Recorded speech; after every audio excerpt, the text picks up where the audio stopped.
Yeah, Marta going back to an old favorite, and that means that Ruler's more than happy to pick up the Ashe here because no one's going to be devouring his targets away from his arrows. That was a very quick end to that draft. Both of these teams looking like they knew exactly what they wanted to get. And how are you feeling, Papa Smithy, walking onto Summoner's Rift with these two drafts? I mean, your indication is that KT has led this draft very smartly. They baited the ban onto the Galio after banning Victor themselves, triple ban on the mid lane champions to get a hold of the Zac. And then they also very well knew that Kled would be the pick coming through from the side of Samsung for top lane, and then took the Shen into it. So it seems like KT's playbook is what Samsung is following, which was the downfall of Samsung in the semi-final where they lost 3-0 to KT. So often KT have been the aggressors over Samsung. Since the disillusion of sister teams, KT are 27-5 against Samsung. 3 of those losses were the big one that denied KT going to Worlds though. And that's why, with this match being for first place, KT leading the draft is a good thing to see. With their form going up, it is a good thing to see. Because 2 weeks ago, I would have said Samsung in a landslide. Yeah. Samsung on the other side of the coin though do have champions across the board that they're extraordinarily comfortable on. That one highlighted in the support matchup is huge for Core JJ. His Zyra has always been that pick mostly banned away from him. And we'll see whether that's going to be the tipping point here for Samsung as we hop into game number 1, Samsung versus KT.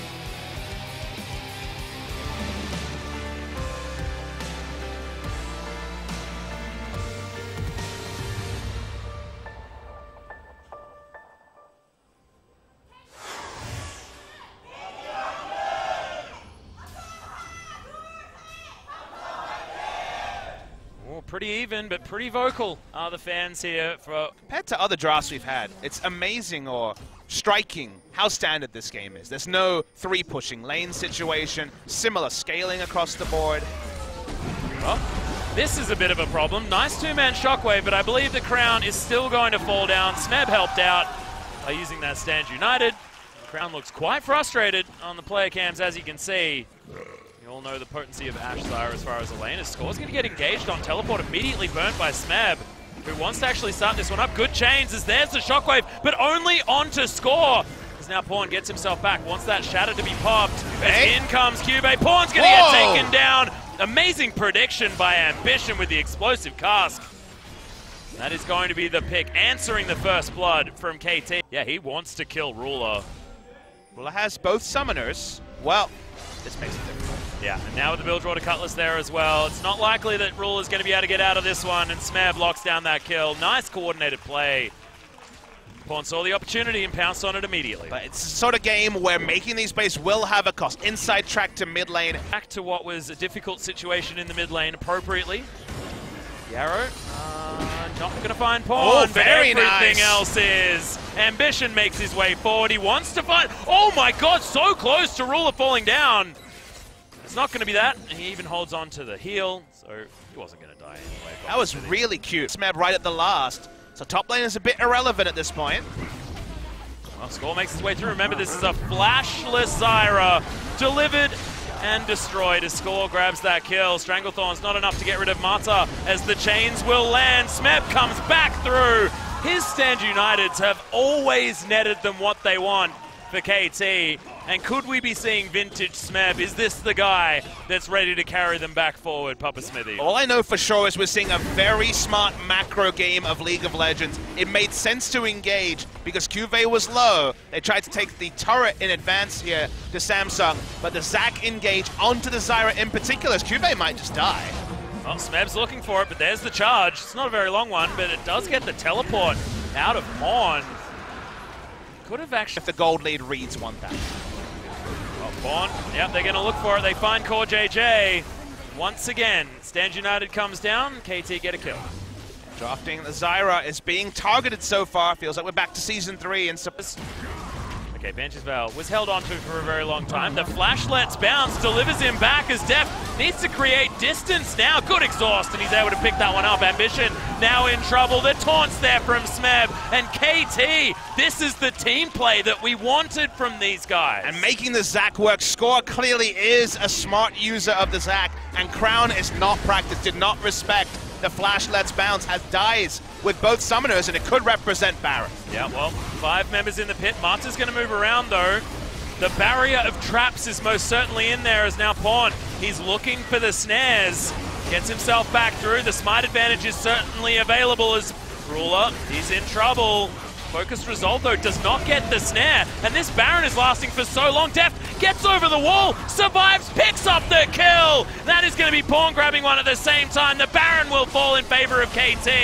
And that looked so incredibly close, but navigated so well. Yeah, playing on that knife's edge, Atlas just about pulled off. We see the replay. As you say, the Banshee Veil keeps Crown safe for a long time, but the flash lets bounce. Both summoners available. Not even the heal for movement speed is used. Once you're in melee range of a Caitlyn, you will die. So question marks on Crown. Doesn't know how to play around the Zac all in that scenario. And they go 5 men onto Baron.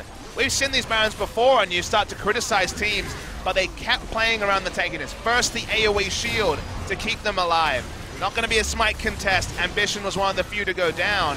Cuvée gets so little value. His ult actually goes onto Smeb, then he hits the trap because he was no longer going to be immune to CC, so the rolling stops very early. Twitch chat knows what I'm talking about. The fight continues to go on. They never focus down the Baron. They always focus down the champions with shields, with smart play. Deft playing around the backside of the pit. A pleasure to watch as well, and KT problem solve their way into an early Baron. And that was a play that could not be done without incredible communication as well. So that was something that we looked at KT as possibly being a weakness. It's been something we've spoken about with this team for quite some time. His Ambition was looking for a steal and is now most likely just gonna die. Why was the fat man on walkabout? Like, what? It's the Ambition solo mission that we see sometimes, especially when the team is starting to fall behind, and KT here, they've all been used for initiation, and they've all been clean. Yeah. From the very first one that he threw down as well. The arrow is going to find Marta very close, as there's the charge. Cuvée does get exhausted, and that's going to be the one-man shockwave locking down the first pick, but Score is going to be able to provide this CC. They get the double as Deft almost actually falls. The Kled did so much work, but Pawn just gets rid of Crown. He's not doing nothing. Future, they still will have tough opposition. Oh dear. Crown. Oh, he's going to avoid the taunt at least. Ambition is here, but Smeb just says, I can kill you on my own. And Ambition, he's going to get snared up. Even the cask isn't enough, and Smeb looks like he's impossible to kill. Gets the solo with the help of Deft somewhere. I believe it may have been an ultimate, as there's the charge used defensively, but that was the pick that KT were looking for. Feeling like they're going to inspire themselves out. Oh, God. That's a warning shot. I don't want to see what a kill shot is. 3 items super early. Here's Pawn. All right, this is a kill shot. There we are. And he pops his way. Watch Deft here. He goes in, uses his only escape out. Arrow. That was the timing on vision. The timing on the flash also just exquisite from the side of Deft.